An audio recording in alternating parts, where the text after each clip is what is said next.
Good morning to all of you and welcome to a new WISE seminar. We extend our special welcome to all of you coming from outside the CNIO, especially our CNIO friends, the CNIO philanthropy program.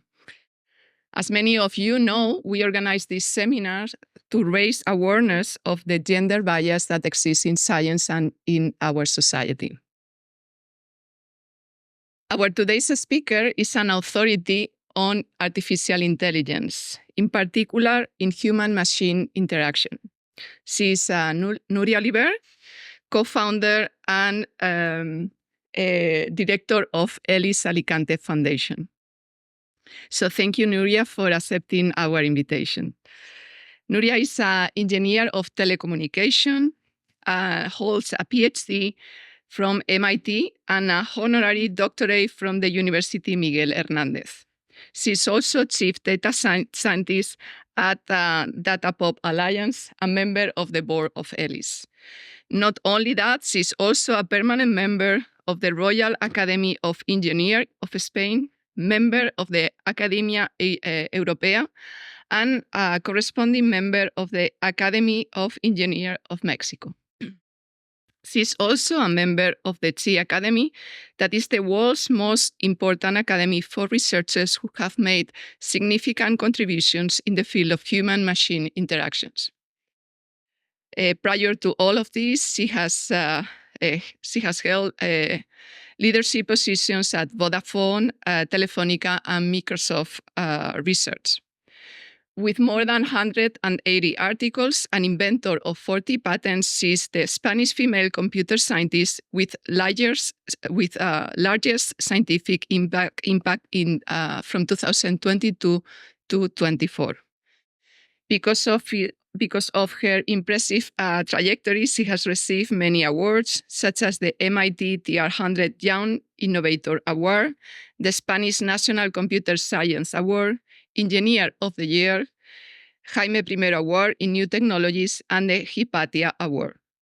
The title of her talk is My Personal Story in AI that we can't wait to hear. Nuria, whenever you want. Thank you very much. Good morning, and it's a great pleasure to be here. Thank you for the invitation. Thank you to Maria. I think she's connected via Zoom because she was sick today. And and also congratulations on this initiative aimed at giving visibility to women who work in science. So I probably have a different profile from most of you because my background is in engineering and computer science, but I imagine that all of you in one way or another are using artificial intelligence today. Both, I imagine, for research, but also for personal uses, like, for example, using ChatGPT. So the purpose of the talk is just to share my trajectory in AI, to somehow illustrate a little bit the history also of AI through the different projects that I have done over the years. So I am originally from Alicante, and I always was very attracted about the figure of an inventor or a scientist. I don't come from a family of scientists. I come from a family of humanities people. My dad is a philosopher and a translator from Latin to Spanish, and my mom is like a humanities teacher, so I really didn't have any referent in my family. But I was always fascinated by puzzles, problems, mysteries, difficult things, math, and so forth. But I wasn't sure what to study. I always went to the public education, and I studied in this high school in Alicante called Miguel Hernández. I chose the technology track in high school, but I didn't really know what to study. And in the second year of bachillerato, I had the opportunity to meet a friend of my brother's who had studied telecommunication engineering here in Madrid. And he explained to me what telecommunication engineering was, what technology was, because I didn't really know, the opportunities that it had to really impact the world.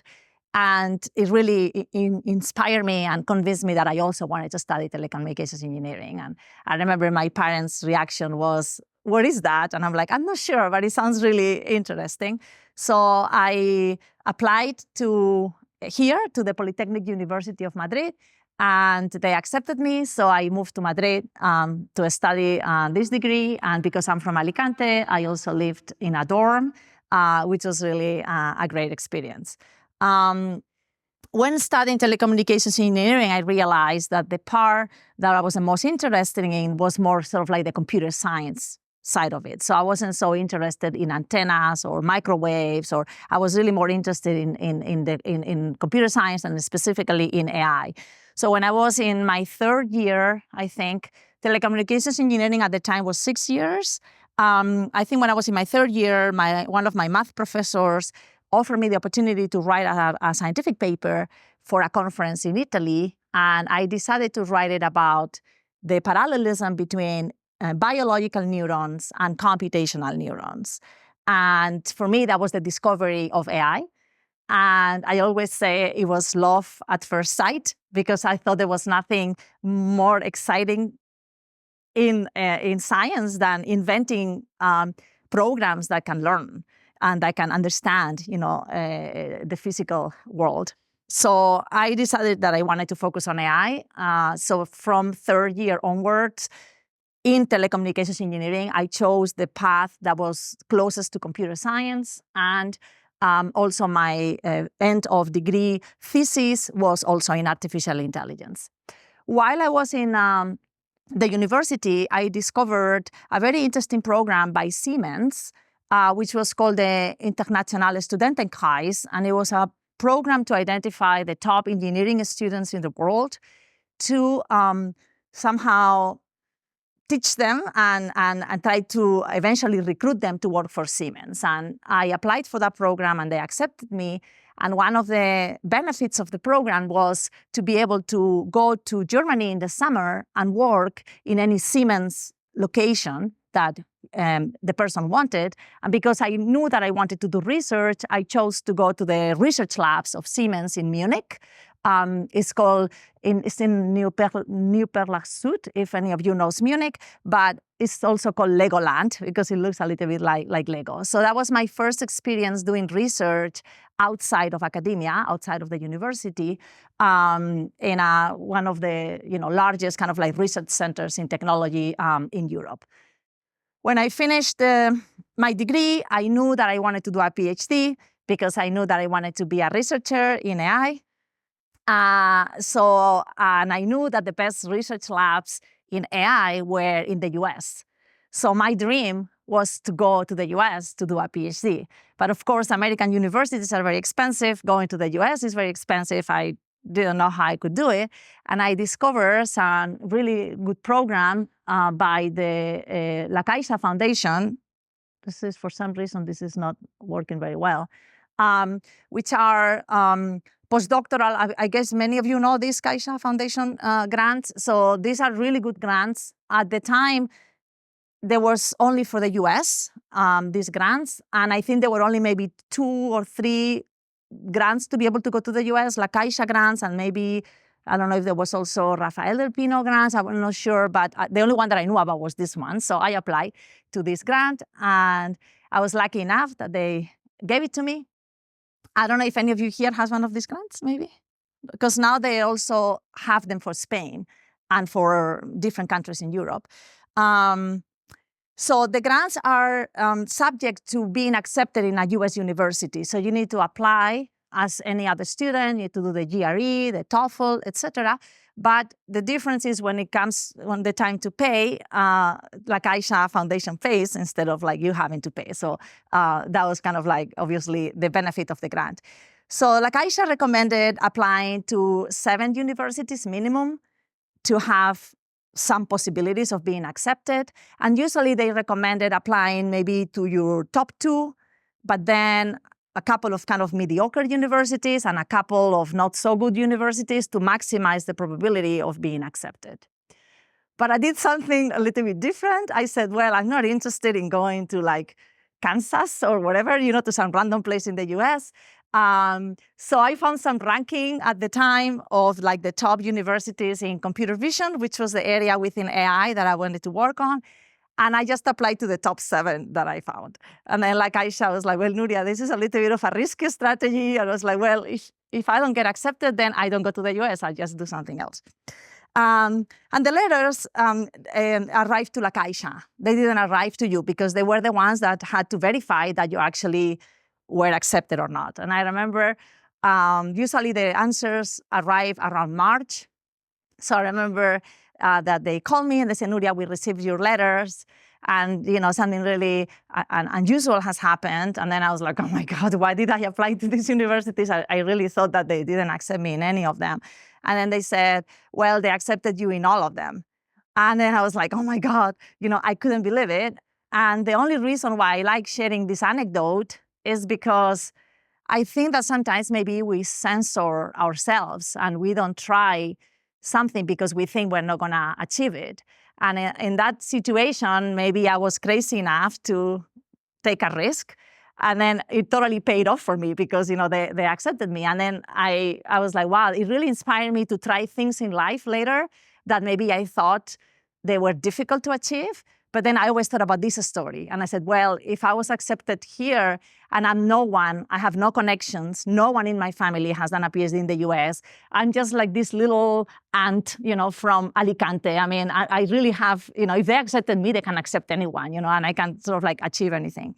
So it was a very difficult decision process because, of course, these universities were really good. It was like Stanford, Carnegie Mellon, Caltech, MIT. And I was like, how can I say no to 6 of them, so to go only to one of them. So at the end, they invited me and I discarded 3. They invited me to visit 4.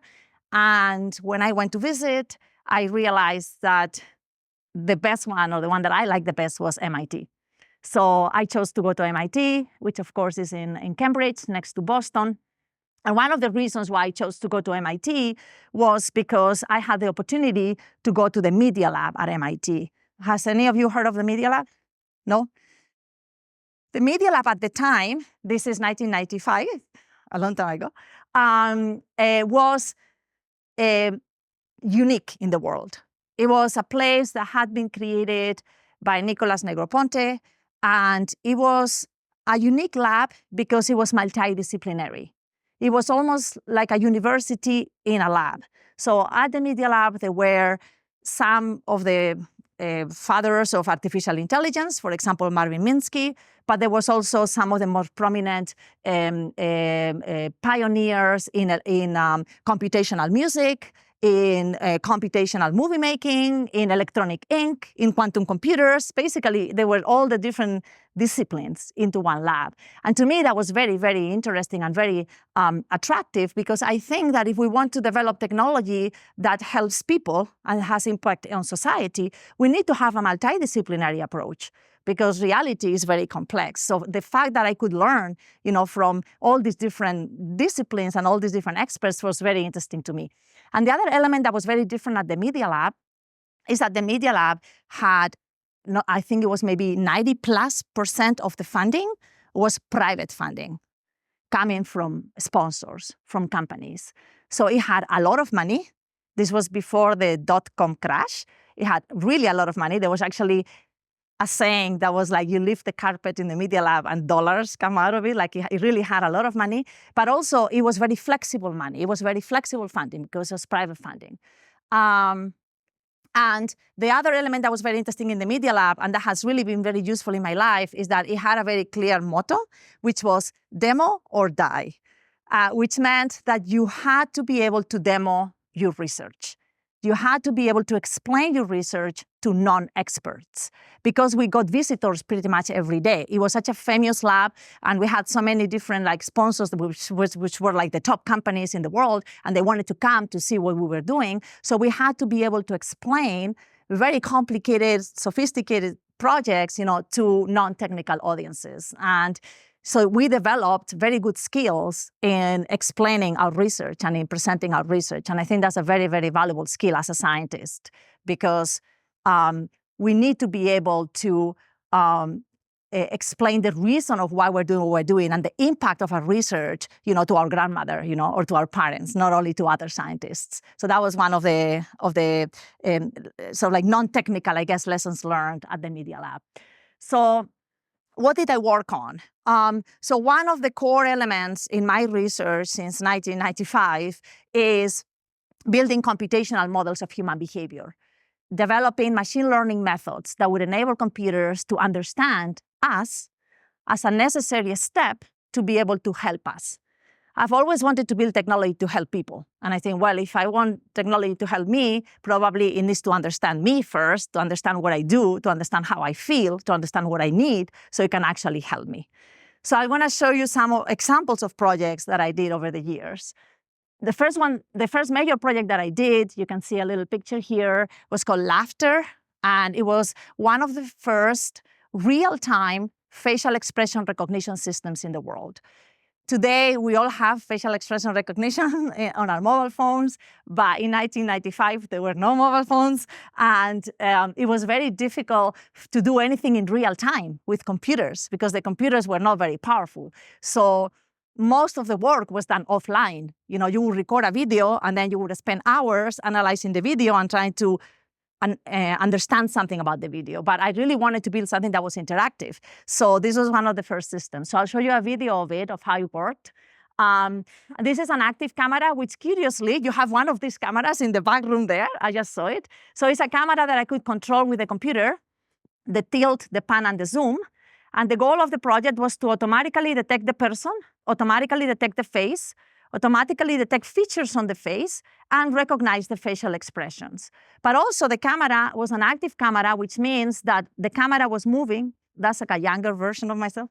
The camera was moving as the person was moving. So that was also quite innovative at the time, to be able to do that, in real time. So one of the applications of the system, which I think you see next, so you see how the camera is moving. So it's a little bit like a cameraman or camera person, that just adjusts. So one example of an application is this idea, which we call the virtual window, where basically as you move, you are exploring a different space. This was a different building at MIT, because as I move, the camera detects my movements, and then I'm controlling a remote camera, which is the one that is moving as I'm moving. And this is another example, which was doing real-time animations of computer graphics. So this was a puppet, and then the puppet was sort of like doing the expressions that I was doing. This looks very simple today, but that was pretty innovative at the time. This was actually demoed at SIGGRAPH, which was like the top computer graphics conference in the world. Let me go back. Let's see if I can go back. Maybe you can help me upstairs in the, there we go.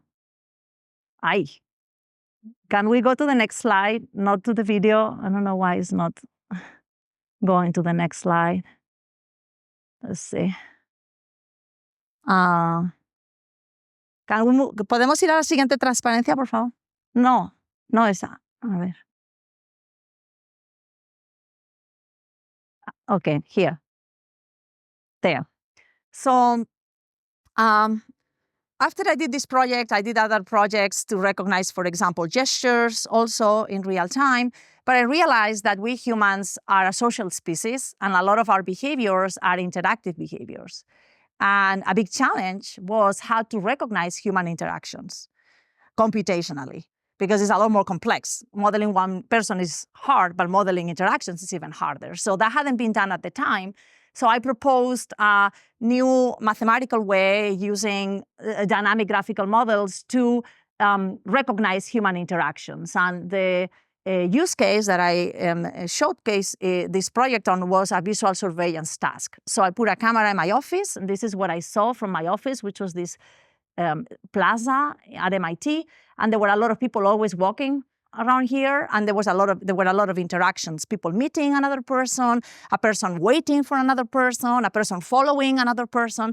So I wanted to see if I could make a system that would automatically detect and recognize all those interactions. So I'm just going to show you a video of how it works. I don't know if you can click on the video here. There's a video here. I don't know why it's not working.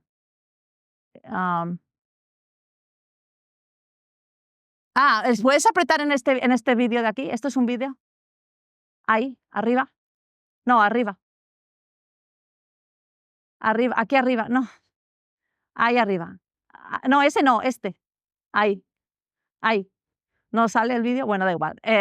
No, it's okay. No sé, I don't know why it's not playing, but it's okay. What you saw was like the system recognizing the different interactions.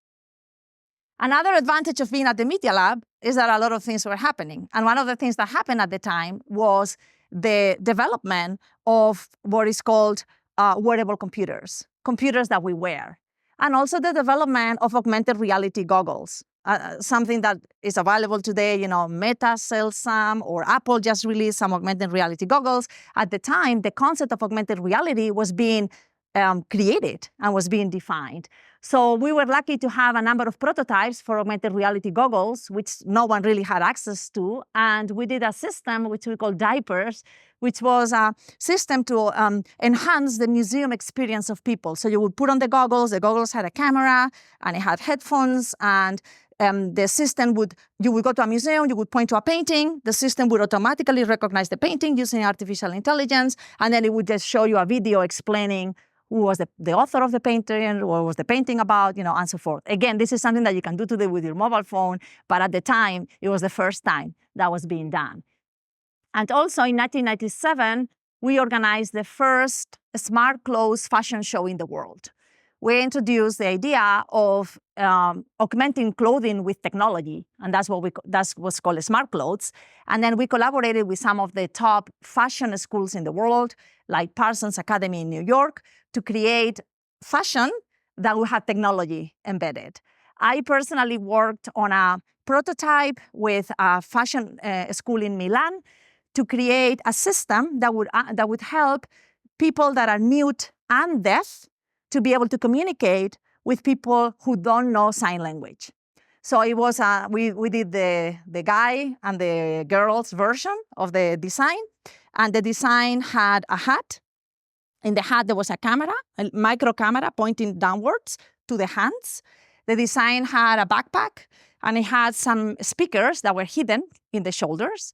So then the person would do the gestures of American Sign Language, and using artificial intelligence methods, the camera or the computer, using the camera, would detect the hands, would recognize the gestures, and then would synthesize a speech and would talk for the person.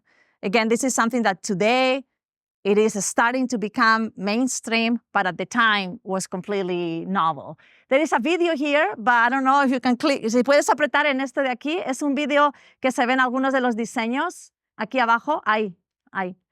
It's just mostly for entertainment purposes, this video, just to see how the different designs were. The technology is very old. It's from 1997.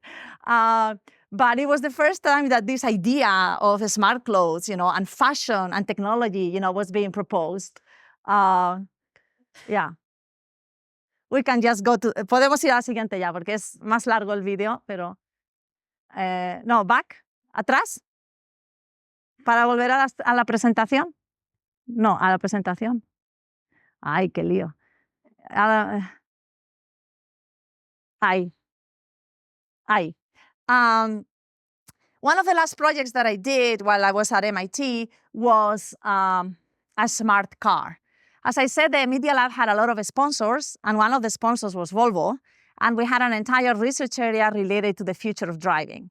And because my goal was to build technology that understands people, I thought, well, wouldn't it be cool if I could make a system that would not only recognize, but predict the most likely maneuver that the driver is going to do, so the car could anticipate what the driver is doing, and then it could help achieve safer driving. Because if the car knows that I'm going to change lanes and there is a car behind me, the car could actually prevent an accident. Again, this is something that cars have today, but at the time, that was completely not existing in the mainstream.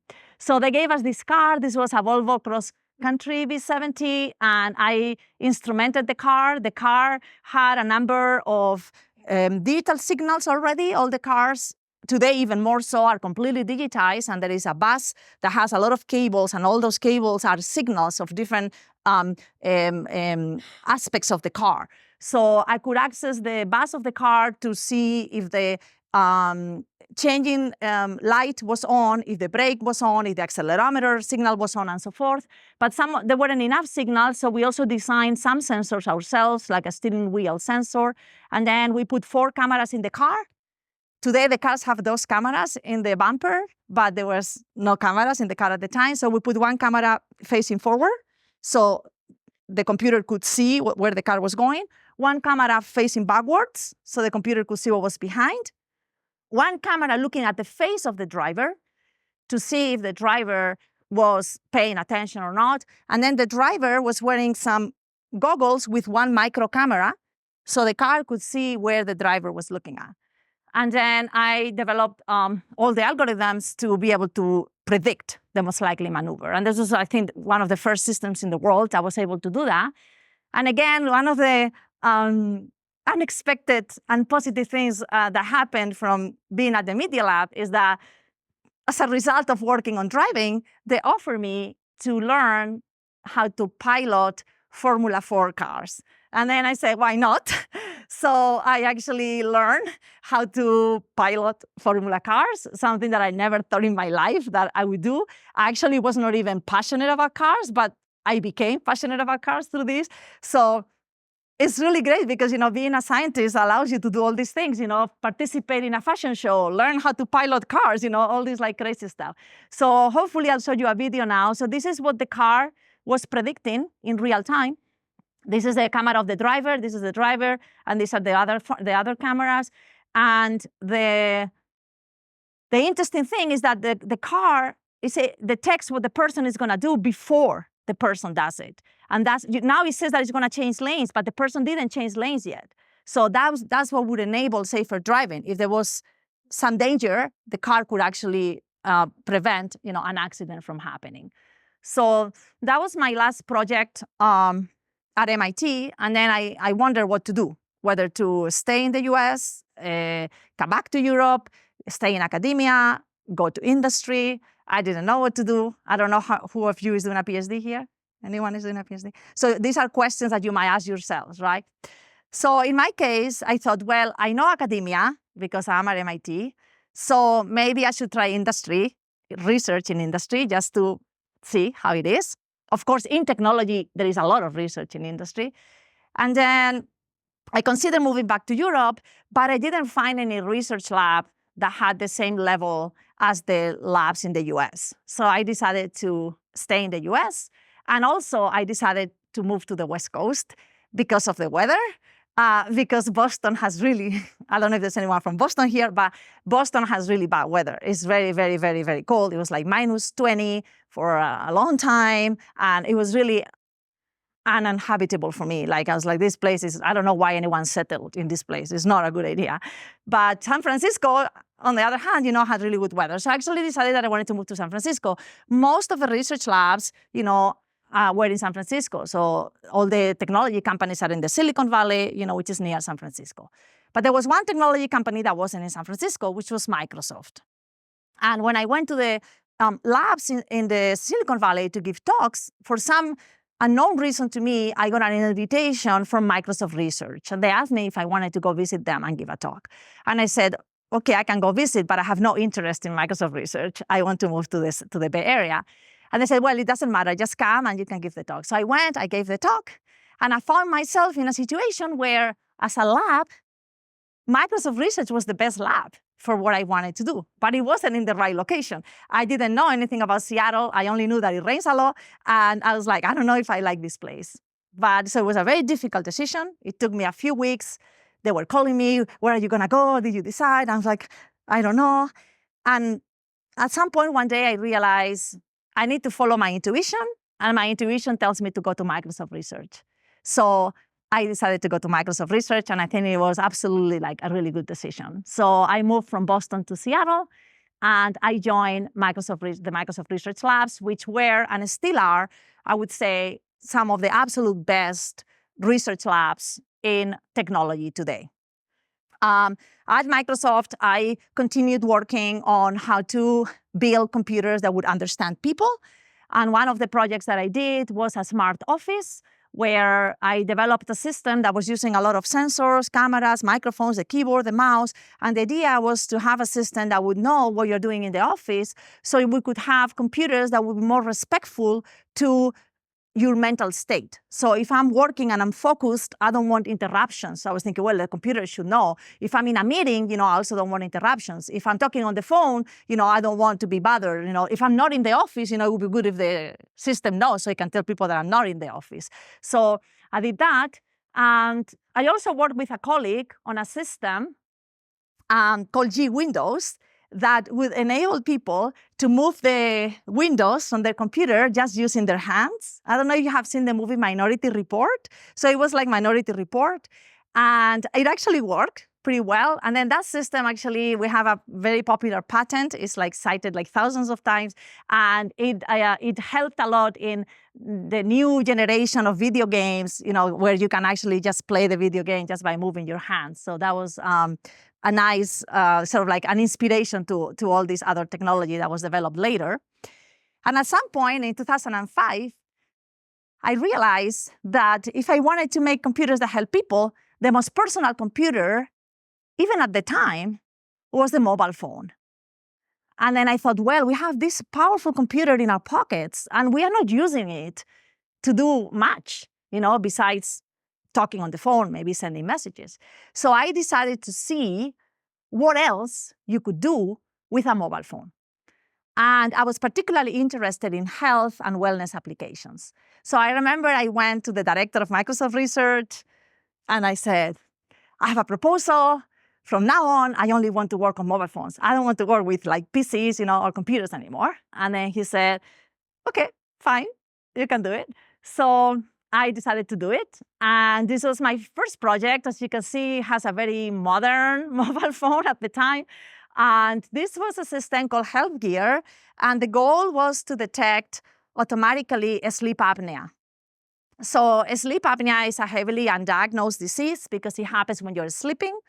And it consists of the fact that you stop breathing. I mean, I assume you are all in biology. And it's very undetected because you're sleeping. You don't know you have it. You don't die from sleep apnea, but it puts a lot of pressure on your cardiovascular system. And then people are more prone to having accidents because they don't sleep well, but also they are more prone to having cardiovascular problems. So I thought, well, we sleep, but the phone doesn't sleep.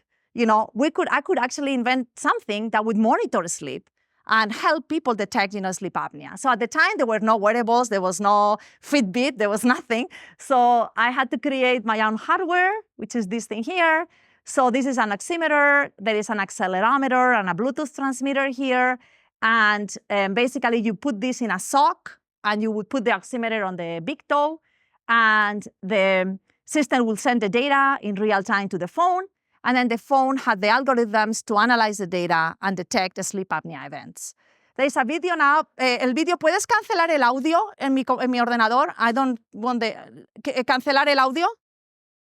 Le aprietas el botón para que no tenga audio este video. Vale. Es que no quiero que tenga audio porque si no va a solapar. This is a video of the system. You can see it while I'm talking. But basically, it was like the first time that there was this idea of using a mobile phone to detect the sleep apnea. And we tested it with people that had been diagnosed with sleep apnea and with healthy individuals. And we found that actually it was able to correctly detect, the events. Another example of a project which was on wellness, more than on health, was related to exercise. I don't know how many of you go running here. Is there any runner? Okay, so do you listen to music when you go running? Yes, okay. So this was the idea. Let's see what you think about it. The project is called MP Train, and then the next generation was called Triple Beat. And the idea was the following. In sports science, it is known that we synchronize our movements to the rhythm of the music. And that's why people listen to music when they go running. It actually has been shown that music helps when you go running. And in part, it's because you synchronize to the rhythm. And in fact, there is a lot of playlists that have been created, for different types of exercise. I wanted to do something like that, but completely computationally, automatically using AI. So the idea was the following. Again, there was no wearables at the time, so the only wearable available was one wearable from Australia that we had to get. And the idea was you carried this band, which measured your heart rate, and also it had an accelerometer. So from the accelerometer, you could compute the pace, like the gait of the person.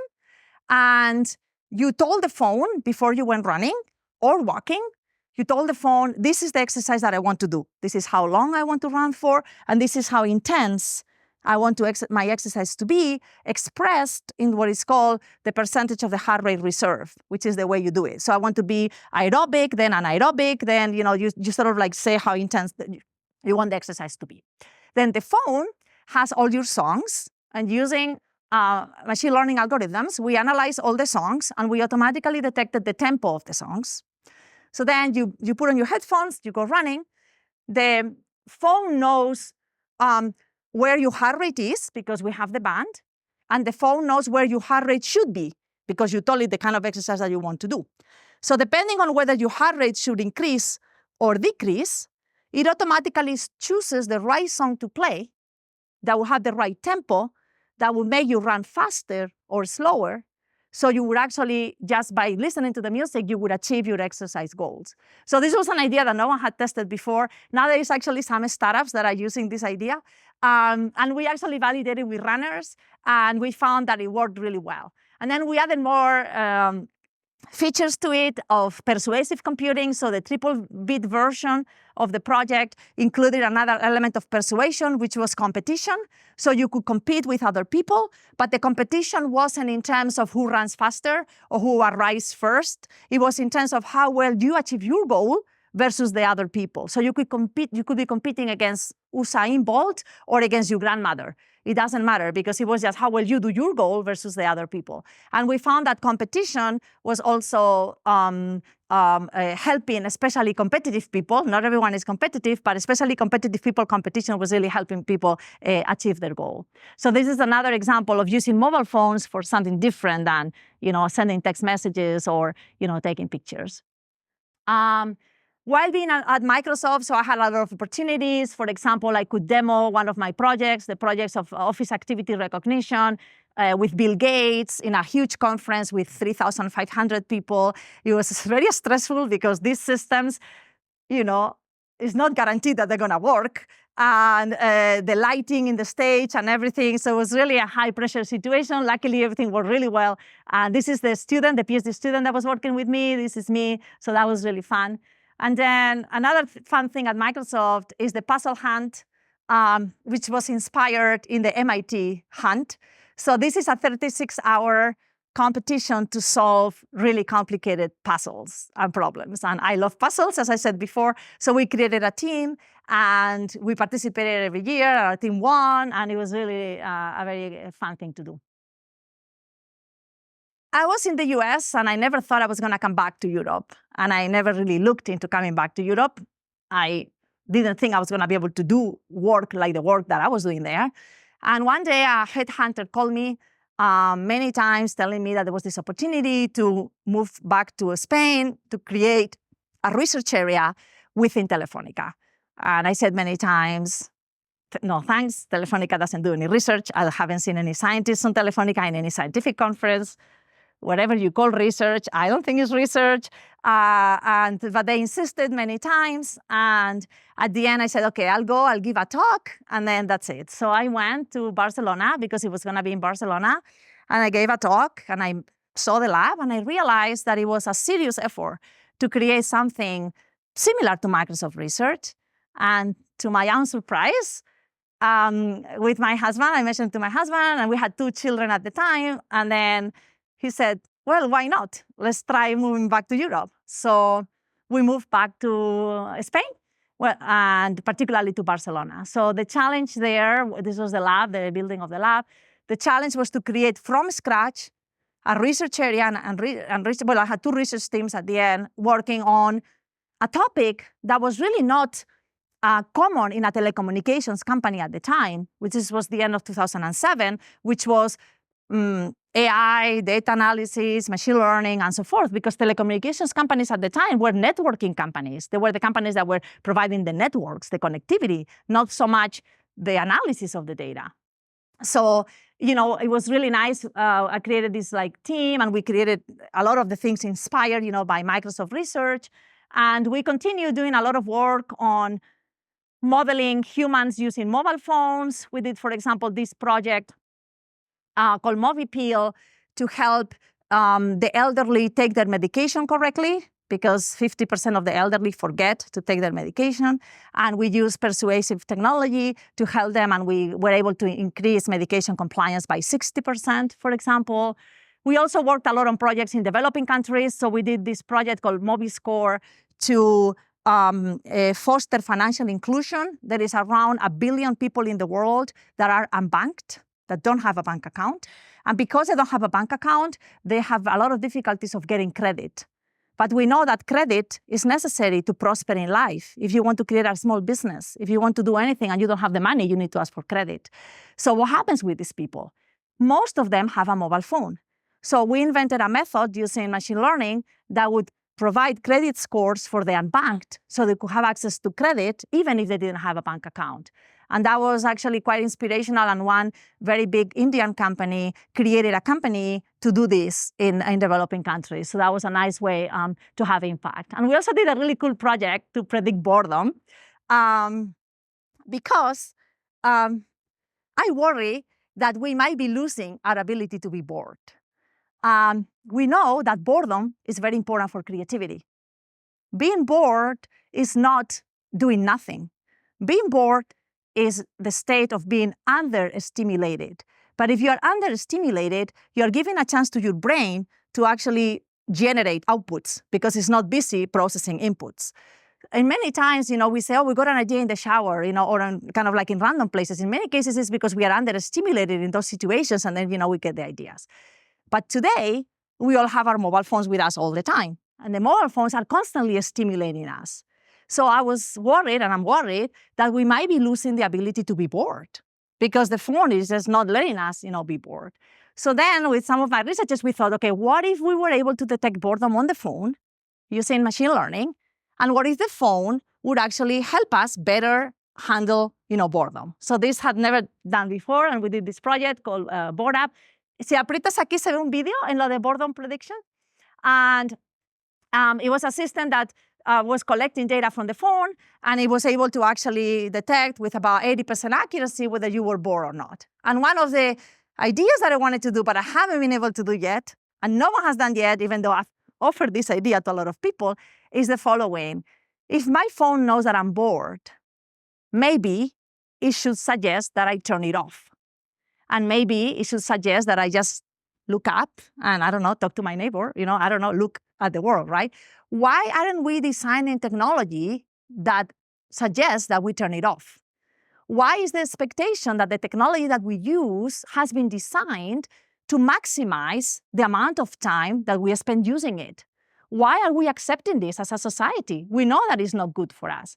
Why isn't anyone inventing technology that says, hey, Nuria, you've used me too much. Why don't you just turn me off now, right? So I was very interested in exploring this idea, but I left Telefonica before I could explore the idea, and no one seems to have done that. So if any of you is interested, maybe we can work on that. And by being in a big telco, and this is since 2008, I was able to create both in Telefonica and also in Vodafone a very fascinating area, which is the area of leveraging large-scale human behavioral data for social good. To leverage the data from the antennas on the cell towers is completely anonymized, aggregated data to have a better understanding of human behavior and to contribute to have some positive societal impact. In which areas? In areas like, for example, detecting crime hotspots automatically and predicting crime hotspots to have safer cities, to infer the socioeconomic status in developing economies automatically, because there is a lot of countries in the global south where the censuses are very old. For example, in DRC, I think at the time, the most recent census was from the 1980s. And this was in 2008, so it was a completely obsolete, useless census. But we could infer some census type of data from the activity in the cell towers, or for example, analyzing the impact of natural disasters. We did a project in Mexico with the floodings in the state of Tabasco, or model the spread of infectious diseases, H1N1, Ebola, malaria, and then during the pandemic, COVID-19. So this is a very fascinating area that is being used more and more now, but at the time, was very new. While I was at Telefónica, for personal reasons, I proposed to move to Alicante and work remotely, and they accepted my proposal. So I think I was the first director to do that. And since then, I have been living in Alicante.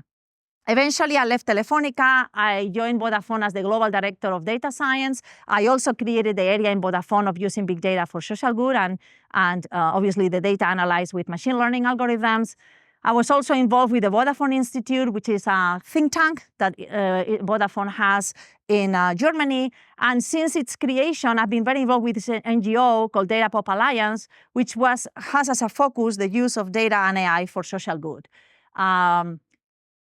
I believe a lot in scientific outreach. So I've given a lot of talks, like in the Senate, a lot of different talks, because I think it's very important to explain what we do to non-expert audiences. I'm also in a number of boards, and I'll skip that. And the last thing that I wanted to mention is what I'm doing now, which is ELLIS. So since 2019, I decided to leave the industry, to leave the tech sector, and create this nonprofit initiative. ELLIS means the European Laboratory for Learning and Intelligence Systems. And the main reason why we created ELLIS is because Europe is not leading in AI.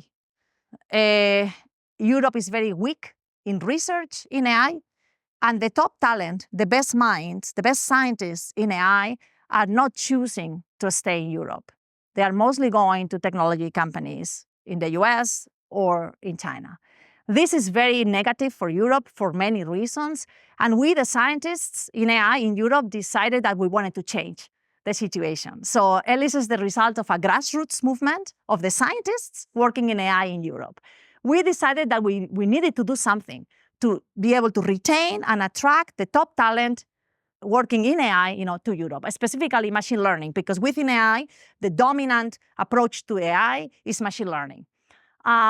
This is just an illustration of how bad we are. This is the number of papers by United States, China, and then the rest in the top machine learning conferences. I mean, the situation is very bad. So to do this, well, I co-created ELLIS, and I'm vice president of ELLIS. ELLIS has a number of very interesting initiatives. I don't have the time to describe them, but you can also look on the web. But one of the initiatives is the creation of ELLIS units. An ELLIS unit is a scientific group that meets some criteria of scientific excellence and that commits to the ELLIS mission and vision, commits to creating an environment that is attractive, with attractive salaries, flexibility, mobility, opportunity to work with industry, to collaborate, a lot of really nice features which are necessary to be able to retain and attract the top talent in AI. Through competitive processes, I think there were 5 competitive processes. There is now 41 ELLIS units in 16, actually I think it's 17 countries, European countries and Israel. And one of these ELLIS units is, I'll skip through this, is the ELLIS unit in Alicante, which is the one that I helped create. So the ELLIS unit in Alicante is special for several reasons. The name is the Institute of Humanity-Centric AI. After everything I've explained to you right now, I guess you understand why this is the focus. And it's special because it's the only unit that has been created from scratch as a nonprofit research foundation. And it's also the only unit that has as a focus research on responsible and ethical AI for social good. I think we are at a point where we need independent research independent from economic interests on the ethical and societal implications of AI. And realizing that there was a gap there, I decided to leave the private sector to actually try to create such an institution. We have also created this network called Nexus, which is a network to encourage the use of AI for sustainable development and to also foster digital skills in the global south. And we organize every year a very big conference on AI. I don't know why this is stuck now. This one, with over 1,000 people, is for non-experts. There is always a session on health and AI. It will be in October this year. Maybe you are interested in coming to Alicante and participating in the conference. We have gotten a lot of awards in ELLIS. ELLIS Alicante exists, only could start after the pandemic in October of 2021, so it's pretty new, but we have had a number of achievements so far. We work in these three areas: the computational modeling of human behavior using machine learning. I explain a lot of examples of this area. The development of novel, intelligent, interactive systems, especially the interaction human chatbots, and also all the ethical challenges related to AI. I'm not going to explain any projects. This is what we did during the pandemic. I will skip it. You can look online. But I wanted to show you a short video that we are just releasing today. So you are the first people to see the video about ELLIS Alicante. It's only 2 minutes, but it explains a little bit what we do. So maybe we can play this video. If you could put, ahora sí hay que, el audio. Ahora sí audio. ¿El audio no se oye? Sí, audio sí. Ah, ¿que no funciona el audio? Ok, bueno, pues sin audio. No sé por qué no va. It has subtitles.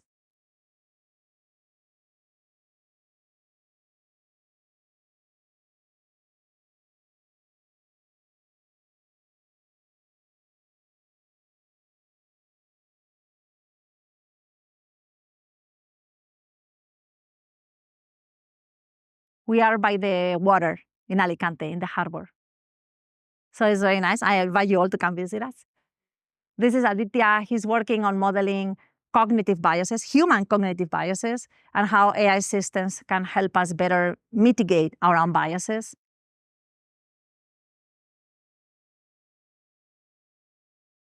These are just some examples of projects. Lucille is building an educational chatbot called Mikey that uses the Socratic method. Instead of giving all the answers, it asks the right questions, so you find the answers. We don't think it's positive for people to have AI that is always giving us all the answers. And this is an example of the third area, which is research on beauty filters and content moderation algorithms, and also image generation algorithms and the biases that they have. This is the view from the lab. It's like in the water.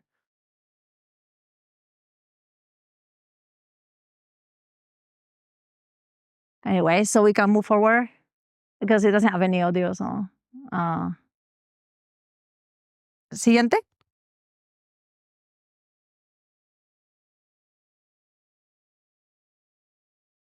No. Okay, we have a lot of publications. And I just finished with this quote by Stephen Hawking that inspired me, even though maybe he didn't say much. He said artificial intelligence is probably the best thing or the worst thing that happened to humanity. And I encourage you all to join our cause, which is making sure that it's the best thing that happened to us. Thank you.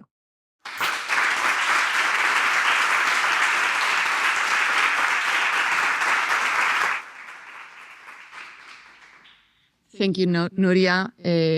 Amazing trajectory, inspiring story. So thank you very much.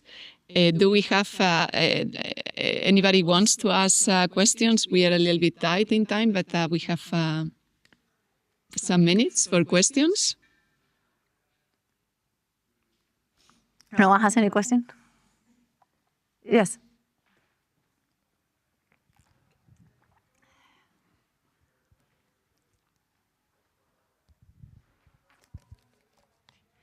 Hello, Nuria.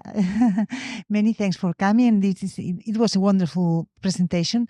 The first question I'd like to ask you is, how is ELLIS being funded right now, and how do you see how do you feel the reaction from the public to ELLIS? Because all the messages that we are getting so far, or most of them are, I think we are still we are surprised and amazed about IA and what can it the promises, and when you highlight the social side and the ethics, and what's the reaction you get from your local community even?